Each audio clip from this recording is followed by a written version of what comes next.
باللہ من الشیطان الرجیم بسم اللہ الرحمن الرحیم الحمد للہ الذی علی ما ہدانا لہذا وما کننا لنہتدی لولا ان ہدانا اللہ صلی اللہ علی محمد و اہل بیتہ الطیبین الطاہرین۔ موضوع سخن جناب فاطمہ زہرا سلام اللہ علیہا ہیں کہ جناب فاطمہ زہرا سلام اللہ علیہا رحلت رسول خدا کے بعد ایک غم رسول خدا سے جدا ہونے کا تھا۔ بس ایک غم یہ تھا کہ رسول خدا سے جدا ہوئیں۔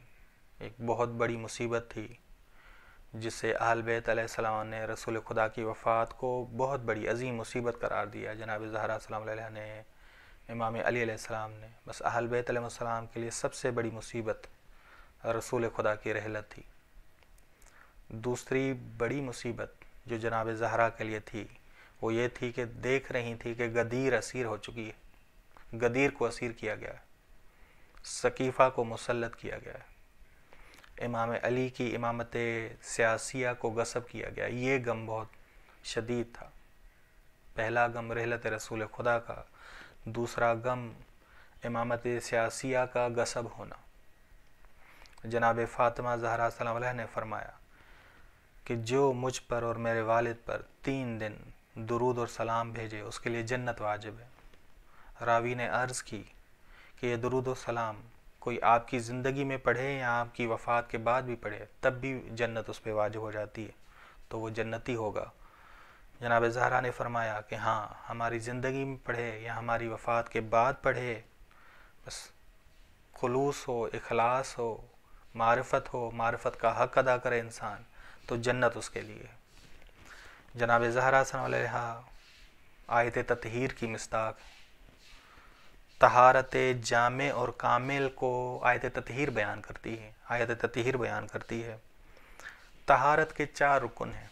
مطہرون، کب مطہرون بنتے ہیں؟ کامل طہارت تک کب انسان پہنچتا ہے؟ جب 4 رکن اس میں آئیں، طہارت کے 4 رکن اس میں آئیں تو وہ طہارت کامل تک پہنچتا ہے۔ انما یرید اللہ لیذھب عنکم الرجس اہل البیت ویطہرکم تطہیرا۔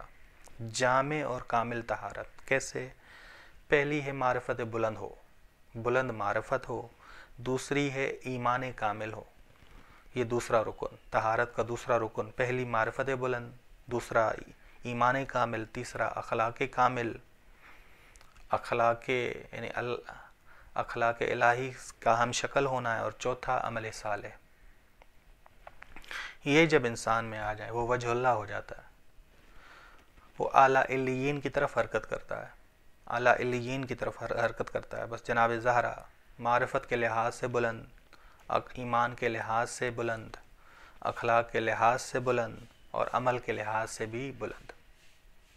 یہ خطبہ فدق بیان کرتا ہے، یہ خطبہ فدق بیان کرتا ہے کہ لوگوں میں فاطمہ ہوں، میں کبھی غلط نہیں کہتی، میں حتمی بات کرتی ہوں، اور نہ ہی میں ہدف سے ہٹ کے کام کرتی ہوں۔ میں طہارت کاملہ کی مصداق ہوں، انما یرید اللہ کی میں مصداق ہوں، آیت تطہیر کی میں مصداق ہوں۔ جناب فاطمہ زہرا سلام اللہ نے خطبہ فدق میں مسئلہ فدق کو بیان کرنے سے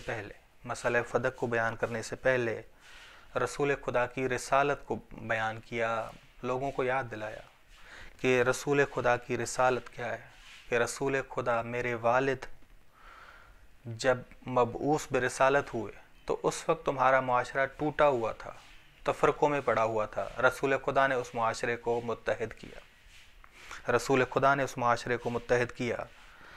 بس رسول خدا نے ایک دفعہ ہجرت کی مکے سے مدینے کی طرف، یہ ہجرت مرتبے میں کمتر ہے، یہ مکانی ہجرت ہے، یہ مکانی ہجرت ہے۔ جناب زہرا سلام اللہ علیہ فرماتی ہیں کہ رسول خدا نے تمہیں اعلیٰ ترین ہجرت کروائی، جاہلیت سے عقلانیت کی طرف لے گئے رسول خدا، ظلم سے عدالت کی طرف تمہیں لے گئے رسول خدا صلی اللہ علیہ وسلم۔ یہ اعلیٰ ترین ہجرت ہے کہ کوئی جاہل معاشرے کو عاقل معاشرہ بنائے، کوئی ظالم معاشرے کو عادل معاشرہ بنائے۔ کہا کہ یہ رسول خدا صلی اللہ علیہ وسلم نے تمہیں ہجرت کرائی، یہ کام بہت بڑا تھا، تم احسان فراموش ہو چکے ہو۔ آج ہو کیا گیا ہے تمہیں؟ آج تم عقلانیت سے جاہلیت کی طرف کیوں لوٹ رہے ہو؟ یہ اعلیٰ ہجرت سے، اعلیٰ ترین ہجرت سے منہ کیوں موڑے؟ جناب زہرا نے خطبے میں فرمایا، خطبہ فدق میں، کہ میرے والد کو تم جانتے ہو کہ عزیز علیہ ما عنتم، اگر تم سب کسی مشکلات میں گرفتار ہو جاتے تو میرے والد غمگین ہو جاتے ہیں، میرے والد غمگین ہو جاتے ہیں۔ بس جس طرح ایک باپ بہت غمگین ہوتا ہے جب اس کا بیٹا بیمار ہو جائے یا مشکل میں پڑ جائے، اسی طرح میرے باپ جب تم پریشان ہو جاؤ، مشکلات میں پڑ جاؤ، میرے باپ پریشان ہو جاتے ہیں۔ حریص علیکم، تمہارے لیے حریص ہیں کہ تم ہدایت یافتہ ہو جاؤ، بالمومنین رؤوف الرحیم، مومنین پہ رؤوف و رحیم۔ یہ میرے والد ہیں، تمہیں اپنی اولاد کی طرح سمجھتے ہیں۔ آج تم رسول خدا کی بیٹی کے ساتھ کیا کر رہے ہو؟ آج تم رسول خدا کی بیٹی کے دلائل کو رد کر رہے ہو، برہانات کو رد کر رہے ہو، اور یہ سب سے بڑی مصیبت تھی جناب زہرا سلام اللہ علیہا کے لیے۔ یہ عظیم ترین مصیبت تھی، یہ وہ مصیبت تھی جس نے روشن دنوں کو تاریکی میں بدل دیا، تاریک راتوں میں بدل دیا۔ یہ مصیبت والا جملہ جناب زہرا نے کہا کہ کیسے ممکن ہے کہ تم اپنے والد کے وارث، تم اپنے والد کی میراث کے وارث بنو اور میں نہ بنوں؟ کیا میں اپنے والد کے دین سے ہٹ چکی ہوں؟ یہ وہ جملے ہیں، یہ وہ مصیبت ہے کہ جسے آپ عظیم ترین مصیبت کہہ سکتے ہیں کہ جناب زہرا نے کیا فرمایا؟ جناب زہرا نے کہا کہ کیا تم اپنے والد کے میراث کے وارث بن سکتے ہو؟ میں نہیں بن سکتی۔ اول، کیا میں اپنے والد کے دین سے منحرف ہو چکی ہوں، ہٹ چکی ہوں کہ تم مجھے میراث نہیں دے رہے؟ بس یہ اعلیٰ ترین جملے ہیں جناب زہرا صلی اللہ علیہ کی مصیبت کے۔